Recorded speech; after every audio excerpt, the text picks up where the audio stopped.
there's a percentage of it that comes directly back, and that causes problems too.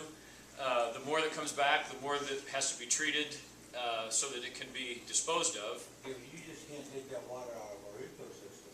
Well,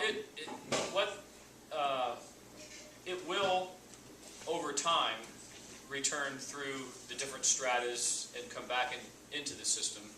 But yeah, it is the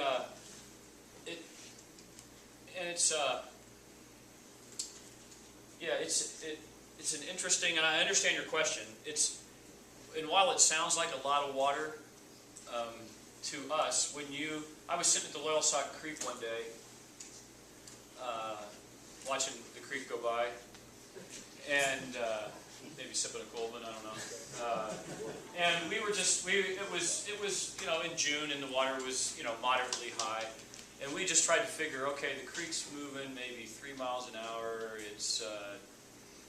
It's on average 2 feet deep. It's this wide, and when you do the calculation, there's a lot of water in the Susquehanna Valley, and the amount that the gas industry uses is dwarfed by power plants and that evaporate it, and it does migrate.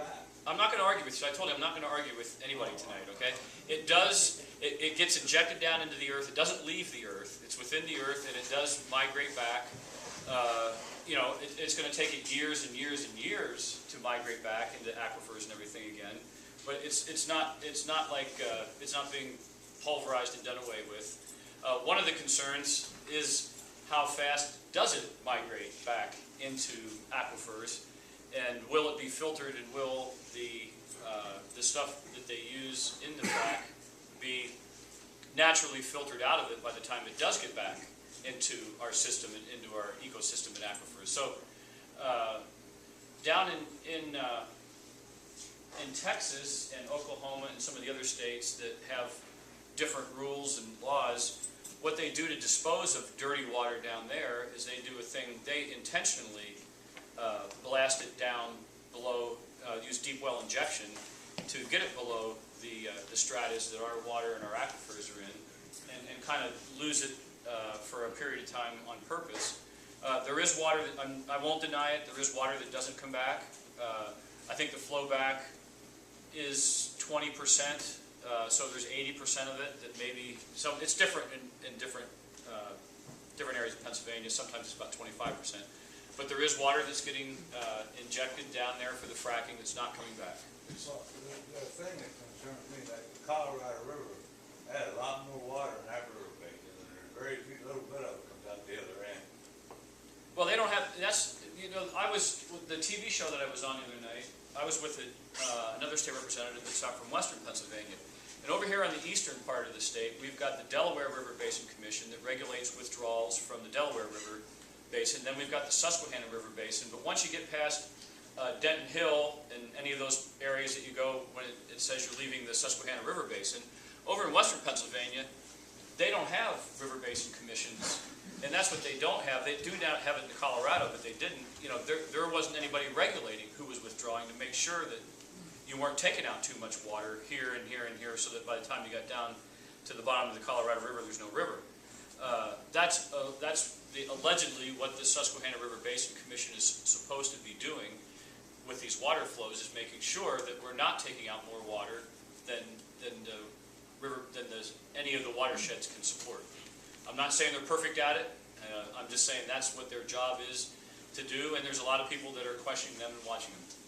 Yeah, Representative Everett, that's what I agree with what you're saying as far as the water eventually migrating back into the water table when no one knows. Yeah. And I agree with that. According to the gas industry, that water, which at that point is thoroughly contaminated, they say could never come back.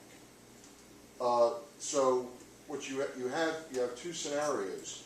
Either one, you're taking 80% of the water that's used and taking it out of the water table, right out of the water cycle, or you have that 80% eventually coming back seriously tainted.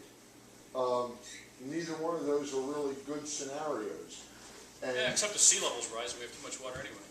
well, and they're already I'm just talking kidding, about I'm just kidding, John. they're already talking about desalinization to replace some of the water. But I guess my big question is, aren't these issues, along with the road issues and other issues, things that we should have answers for before we do this? The thing is, it's happening, and it's not. I don't know that it's even. It's able to be regulated, but I don't think that. I think in Pennsylvania right now, after leasing land to these companies to do development, What percentage of the land is actually leased? state land. No, Pennsylvania land. Boy, I had that factoid in my head somewhere along the line. I think right now, today, it's like 53% of the land that's under lease is private, and 47% of the land that's leased. That's today. Right. And they're not actively doing much leasing right now. The companies are, I think they've bit off quite a bit to chew on, and they're just, I think they found Pennsylvania is a little bit different than operating in some of the areas where they've operated before. Our regulatory program is much more strict and robust than some places they've operated. The terrain is not what they're used to. The SRBC is something they've never run into before. The ability to dispose of the water is an issue that they've just not run into before. So I think it's not going quite at the pace, which I believe is not a bad thing, that a lot of people thought that it was going to. I don't think that we want to go through a boom and a bust, cycle.